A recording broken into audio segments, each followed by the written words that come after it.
but there's a reason this is put in between, why the story is separated, and this is inserted in between. And that kind of thing happens over and over and over again.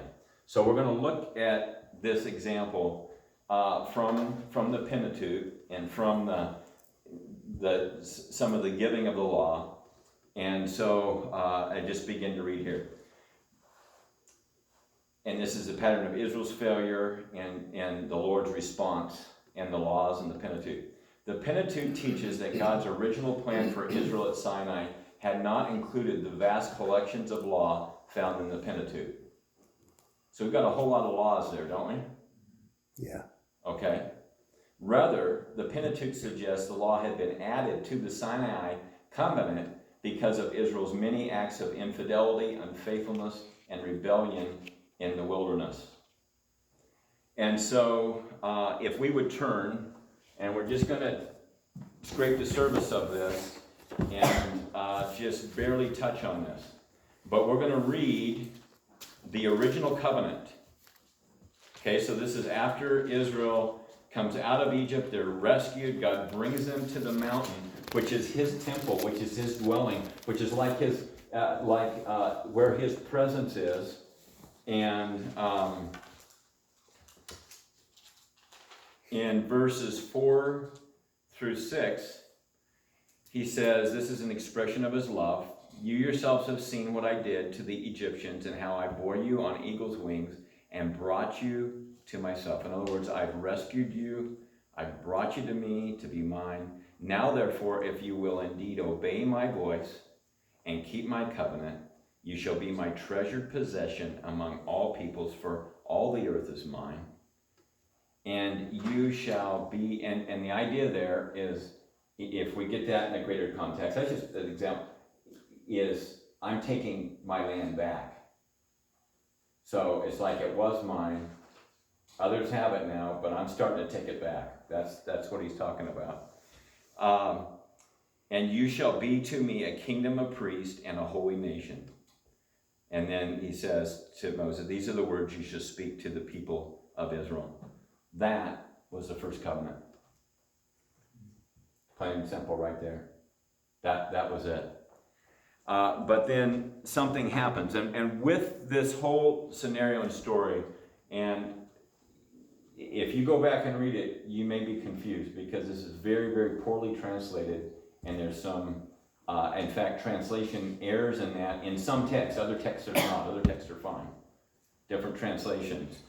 But the people originally, God's plan was, and it's stated in other passages, God's plan was that all of Israel was to come up into the mountain, onto the mountain in his presence.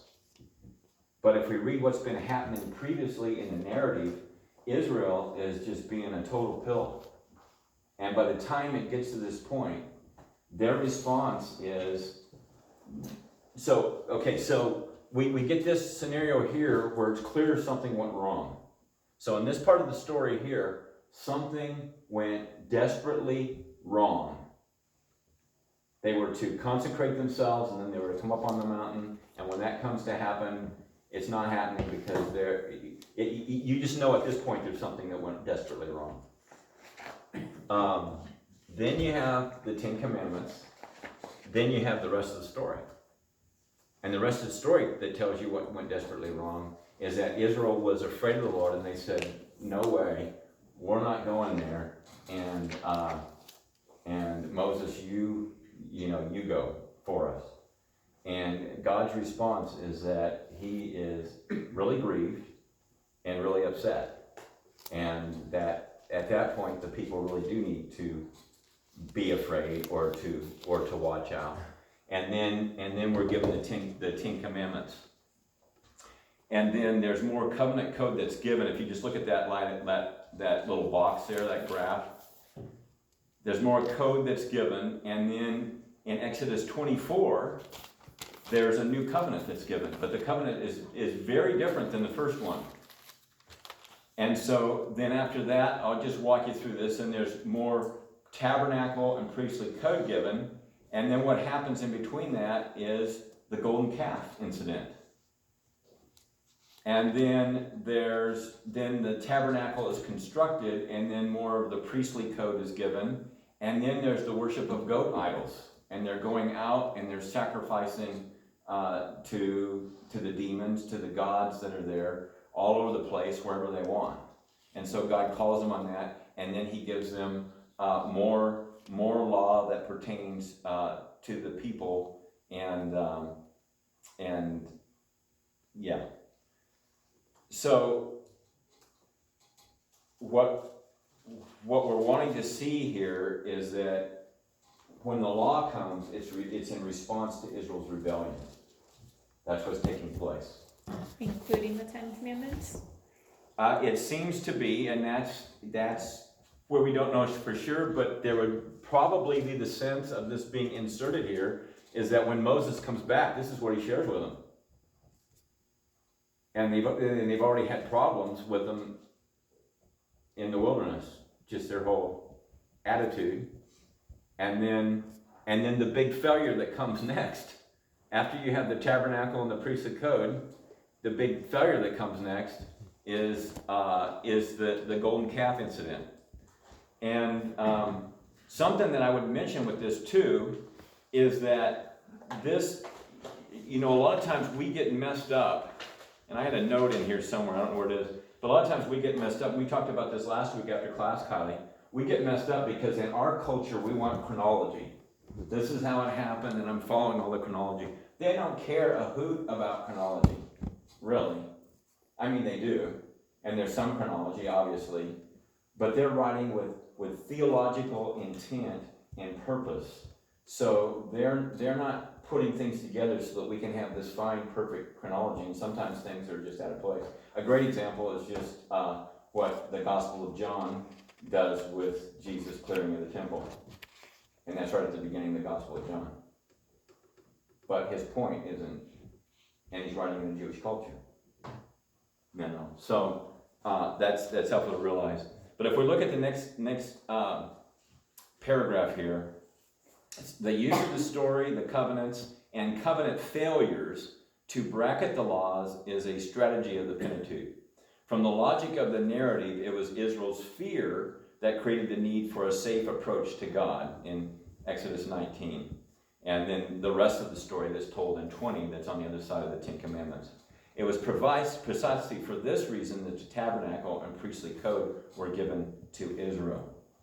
So it's not just, and then we're to see what happens with the golden calf incident, but it's not just that. There's already a different response, a change in response by God. So we have this next diagram here, and this is very telling. So the first covenant, again, is those few verses that I read to you.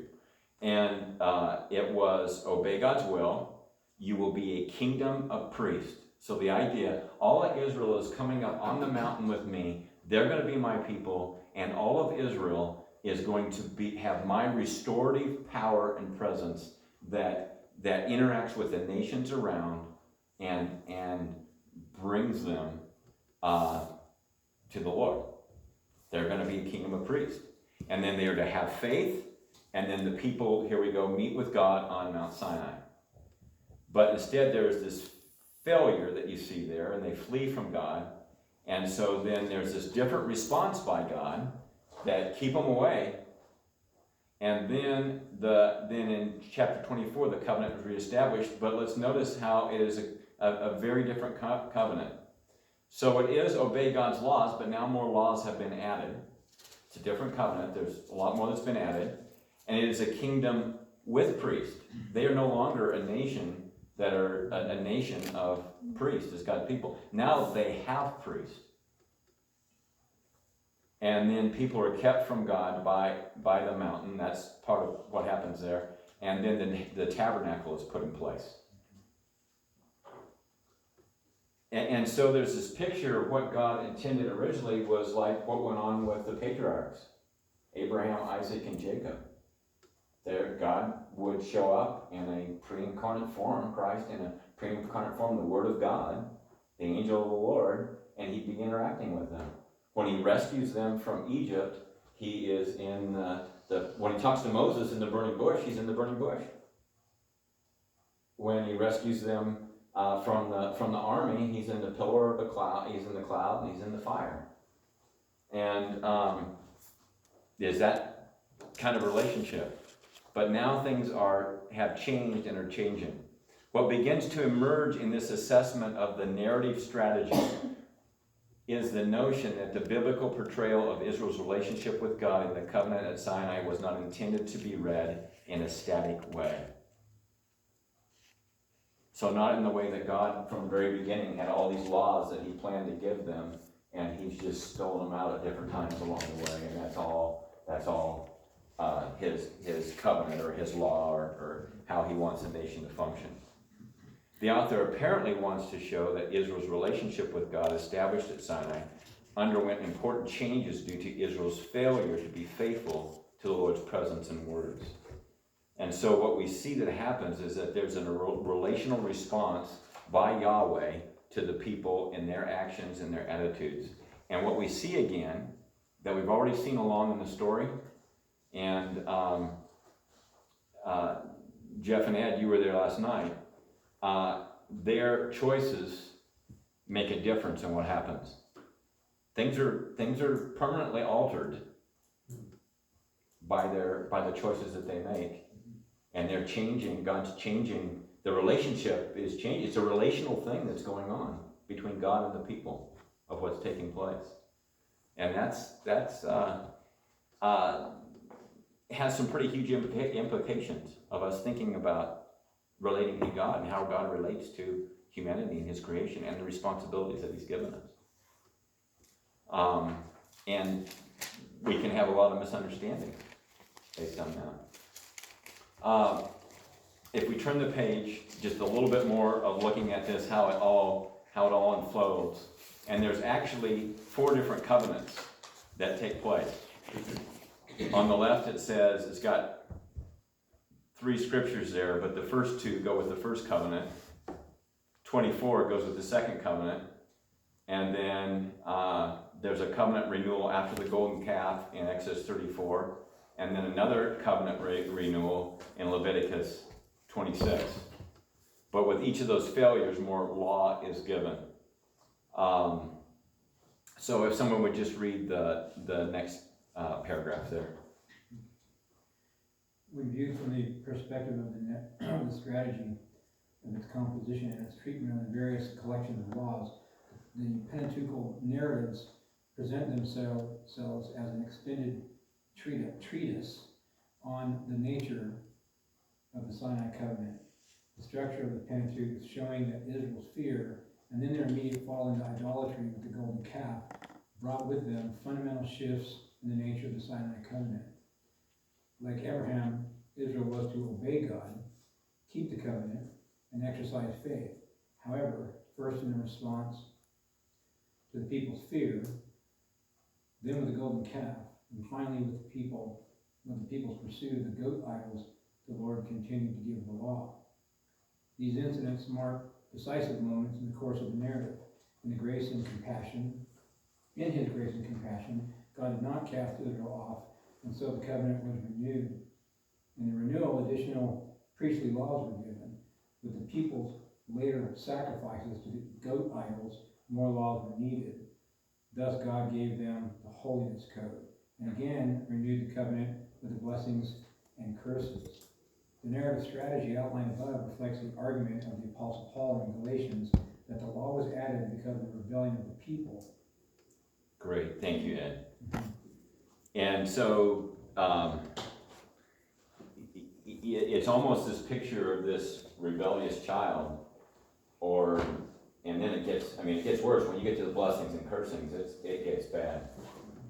Because blessings and the cursings are major consequences to what's going on. But that doesn't happen. God just keeps giving more, keeping more. And if you read the blessings and the curses, yes, God says, I'm going to do this, so you're going to repent.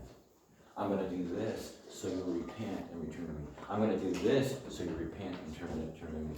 Curse after curse after curse, but his heart is to bring them back into relationship. And so it's this, it's not static. It's this moving, developing relationship of God's responding to their rebellion and yet still reaching out to them in love. So we're looking at all that to say two things. The author uses structure or strategy to get to his meaning, and it's really important because that affects the meaning.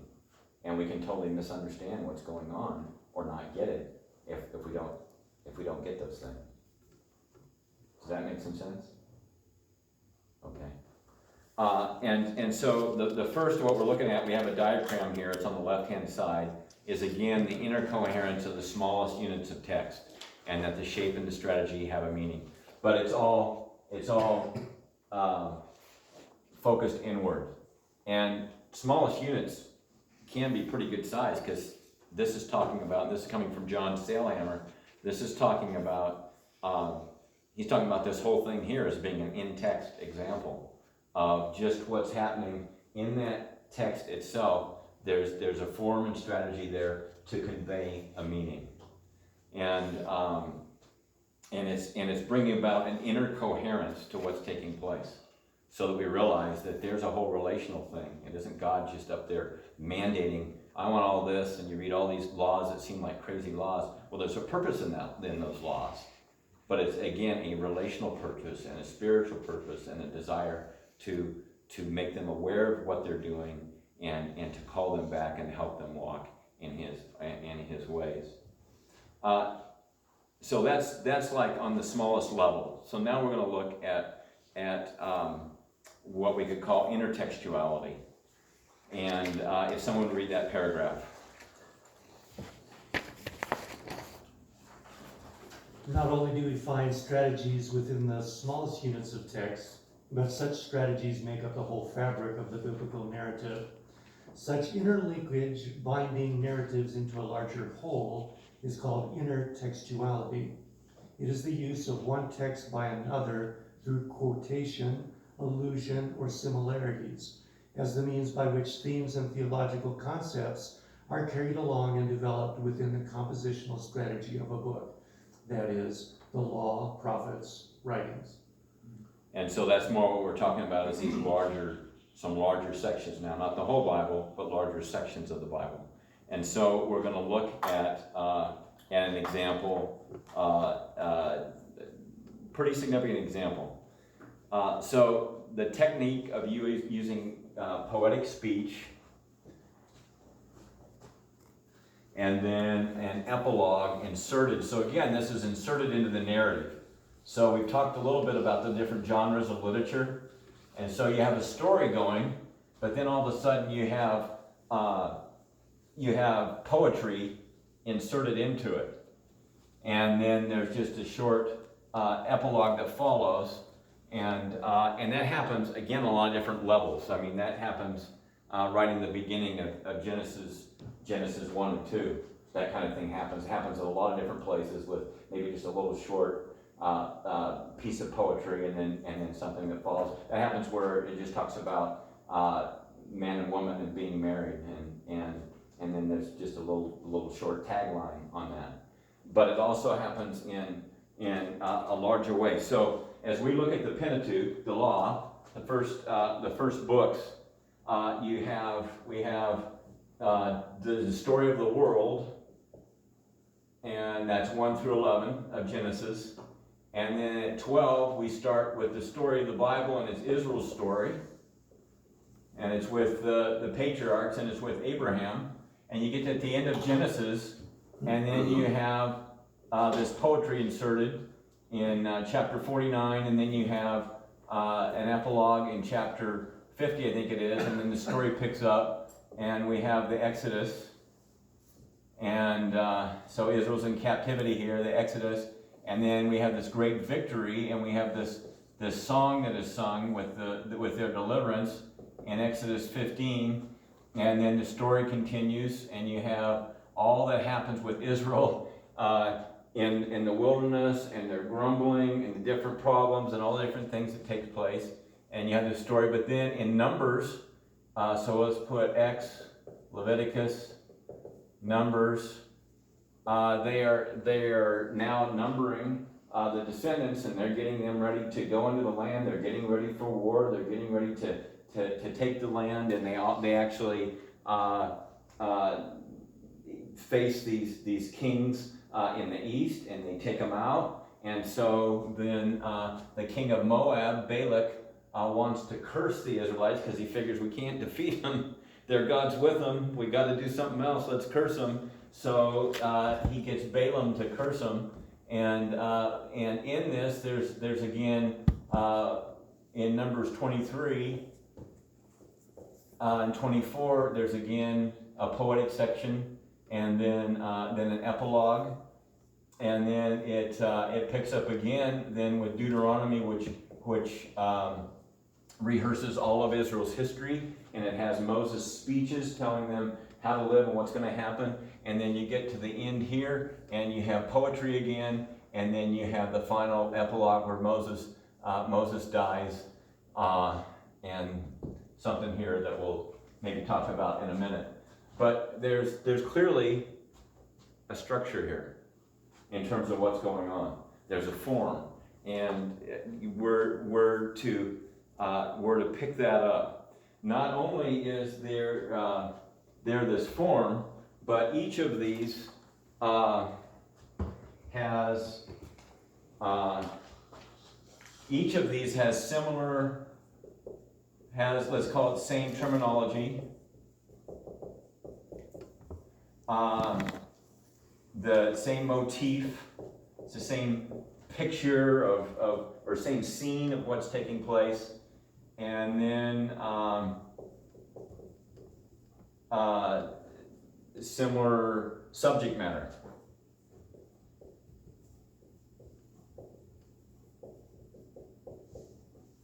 That in each one of these,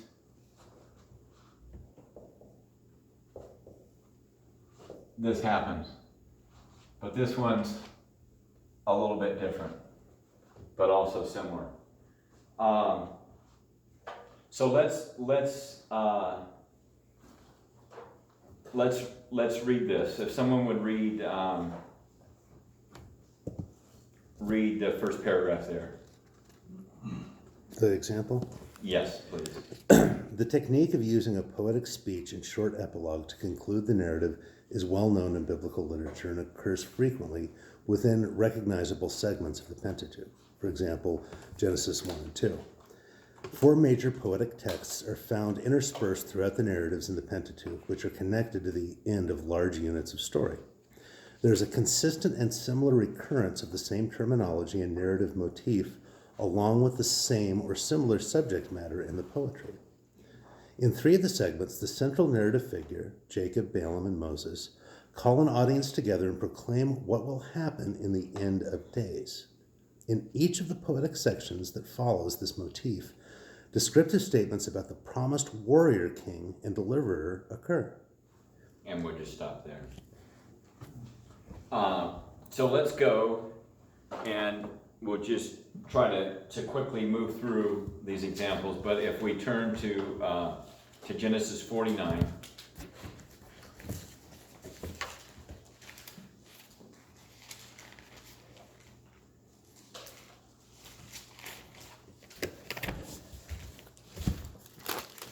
In verses 1 and 2.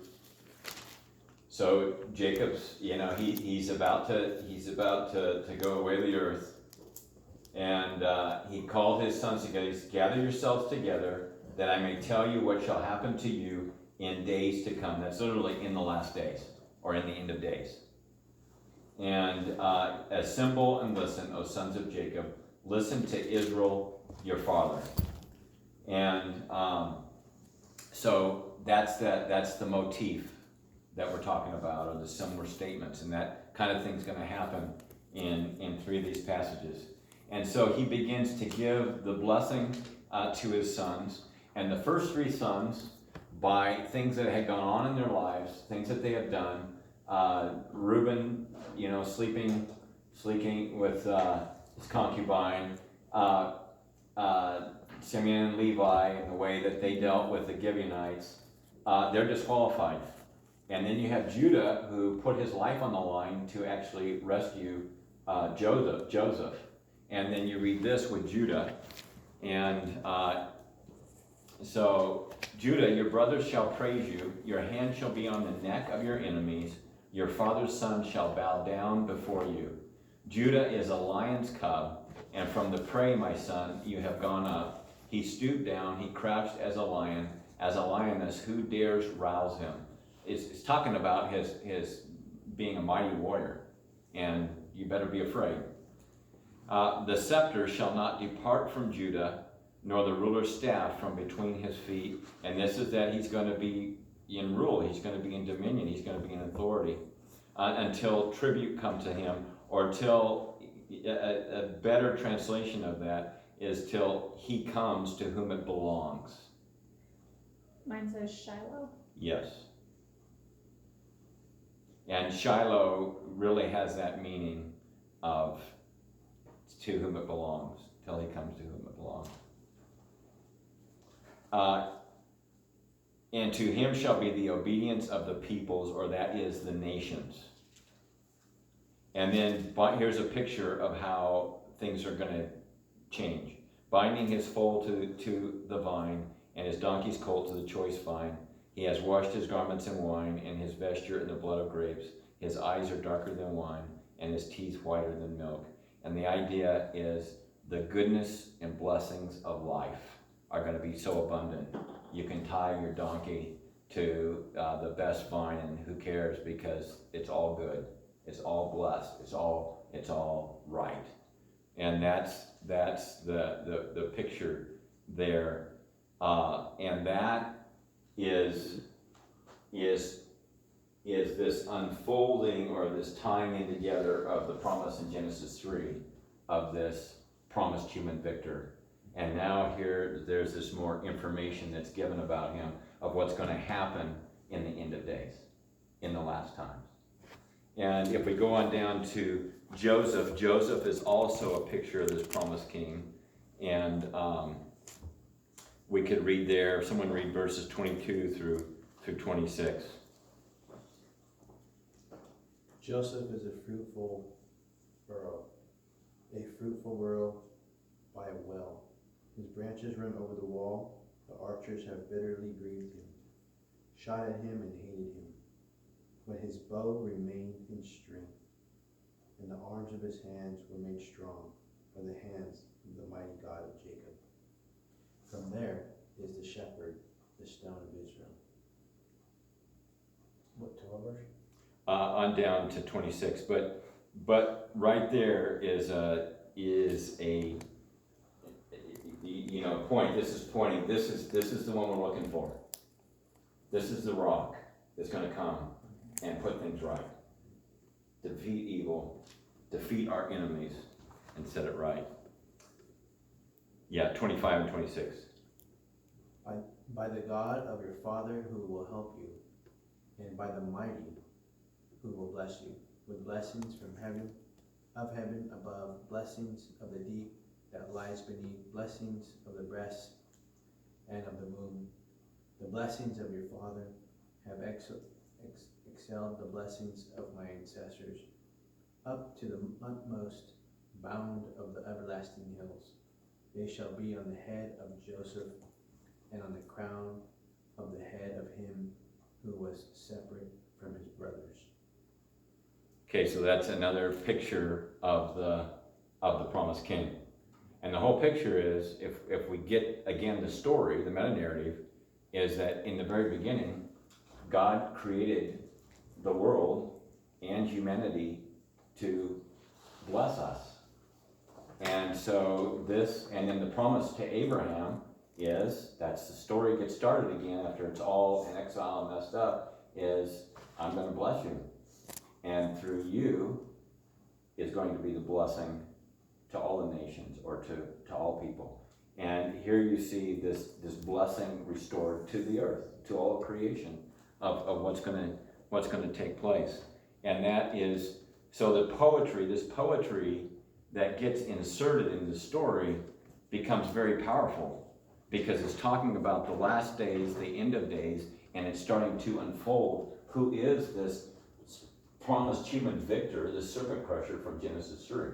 And so it's starting to narrow that down and give insight and understanding. So that's Genesis. Let's go to Numbers now. This would be Numbers 23. And the epilogue there is Joseph. And where the brothers are saying, hey, you know, this is terrible. And he says, hey, this happened to save many. What happened to me? God had this plan to save many. That's the epilogue there. And then we get to Numbers. And there are 4 different oracles that take place, and we're just going to pick up with the third one. And let's pick up in verse 7. And it's talking about the world being restored, creation being restored, things being really good. In verse 7 it says, water shall flow from his buckets and his seed. And so again, it's this picture of this king that is coming, and it's not totally clear. 23 Yeah. verse 7? No, actually 24 verse 7, I'm sorry. There are previous ones, and there's hints. So this thing is building, there's hints.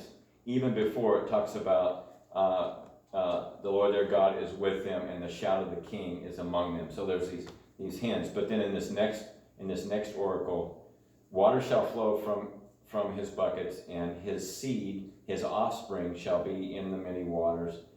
Just a sense of this blessing going out. His king shall be higher than Agag. This is the Lord's king that he's going to install, and his kingdom shall be exalted.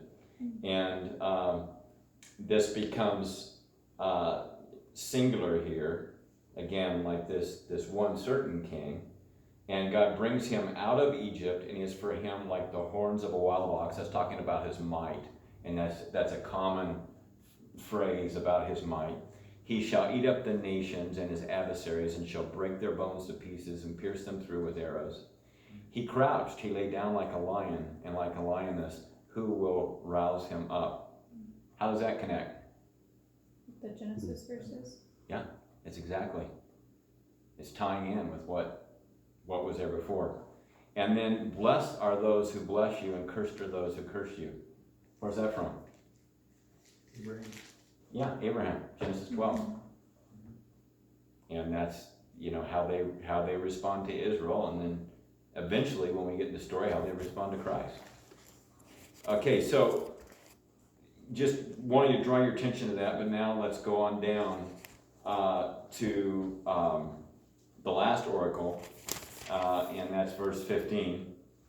And Oracle of Balaam, son of Beor, the oracle of man. Oh, and I forgot. Where does he say this here? Okay, so let's go back to verse,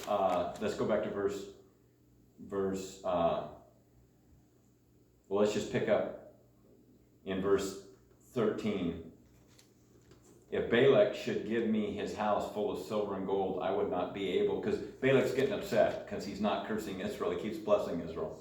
And so finally he says, hey, you give me a house full of silver and gold, I would not be able to go beyond the word of the Lord. So to do either good or bad of my own will, but what the Lord speaks, that will I speak. And now behold, I'm going to my people, come. I will let you know what this people will do to your people in the latter days, or in the last days, or in the end of days. And so here again is that same motif. Hey, listen up. Here it is. I'm letting you guys know. And so then he shares this oracle.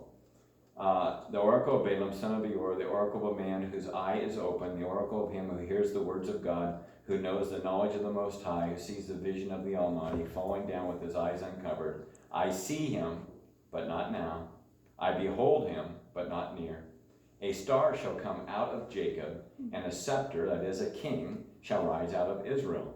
And it shall crush the forehead of Moab, and break down all the sons of Sheth. Edom shall be dispossessed, Seir also, his enemy shall be dispossessed. Israel is doing valiantly. The one from Jacob shall exercise dominion, and destroy the survivors of the cities. And so here you have again this warrior king, and this warrior king vanquishing Israel, I mean the enemies of Israel, or the enemies of God. And then this goes on, he turns to different people groups, different nations, and he says, this is what's going to happen to you, this is what's going to happen to you, this is what's going to happen to you. But we have the motif, we still have the same subject matter, we have it connected to what went on before. And I just want to draw your attention, because we're going to come to this. As he's looking at these different ones, he gets to in verse 24 and talks about just all how God's going to take out his enemies, and that he's going to do that. This king is his king, his promised king is going to take out his enemies. Alas, who shall live when God does this? Verse 24. But ships shall come from Kittim and afflict Asher and Eber, and he too shall come to utter destruction. And I have not studied this or looked at this in a long time, but that he too shall come to destruction. The Bible has a way of talking in a broad sense, but then all of a sudden narrowing it down into the singular, to one person. And this has a sense of a single person, of God's enemy, that is going to come to destruction. And we're going to come back and we'll pick up with that later. So again, we see though the motif, and then we see the poetry has the same subject matter about the promised king. Kylie. This is kind of off topic. So Balaam saying in verse 14, what this people will do, your people, Israel doing to Moab, correct? Yes. And is Moab more significant than the other nations? Or is it just because he happens to be dealing with Moab at the moment? That is a really good question. And there are nations that typify the rebellion of all the nations. And I am not 100% confident with saying this, but Moab may be one of those nations where, because there is a pattern through the scriptures, where certain nations are named, and they're named for a reason. They carry, they're like loaded with meaning, and that meaning carries Like Babylon. Is it kind of like using Rahab as a type for Egypt? In some ways, that's a little bit different. Maybe not Rahab. Maybe like Babylon. Babylon for sure, Yeah. but that happens with Edom for sure. And I think it will. I mean, Moab comes up other times later on, but I haven't studied it, so I can't speak specifically to how that. But here's the deal: the epilogue is that right after Balaam gives this incredible blessing, this incredible testimony, the epilogue is that Moab, they don't take Israel out by fighting them, they seduce them.